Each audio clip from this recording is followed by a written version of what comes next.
আসসালামু আলাইকুম। শাহ এগ্রোর পক্ষ থেকে আপনাদের সকলকে স্বাগতম। আজকে নতুন একটি ভিডিও নিয়ে আপনাদের সাথে উপস্থিত হলাম। আজকে আমরা আমাদের খামারের সর্বপ্রথম হাঁস বিক্রি করলাম, আলহামদুলিল্লাহ।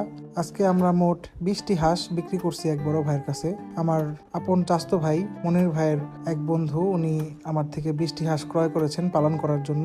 ওনারা 16টি মেয়ে হাঁস এবং 4টি ছেলে হাঁস নিয়েছেন আমাদের কাছ থেকে। ওনারা এগুলা নিয়ে বাসায় লালন পালন করবে, এগুলো থেকে ডিম উৎপন্ন করবে। যেহেতু আমার হাঁসগুলা সম্পূর্ণ ভ্যাকসিন করা, সেহেতু আমাদের হাঁসগুলা লালন পালন করা যাবে নিঃসন্দেহে, নিশ্চিন্তায়। তো আমরা হাঁসগুলো বেঁধে দিচ্ছি, ওনারা নিয়ে যাবে। ওনারা হচ্ছে আমাদের প্রথম কাস্টমার, আমরা ওনাদের হাঁসগুলো বেঁধে দিয়ে দিচ্ছি। তো আপনাদের যদি কারো হাঁস লাগে অবশ্যই আমাদের সাথে যোগাযোগ করবেন, আমাদের কাছে হাঁস আছে, আপনারা চাইলে নিয়ে পালতেও পারবেন এবং খেতেও পারবেন। তো আজকের ভিডিওটি এই পর্যন্তই। আপনারা সবাই ভালো থাকবেন। আসসালামু আলাইকুম, ধন্যবাদ সবাইকে।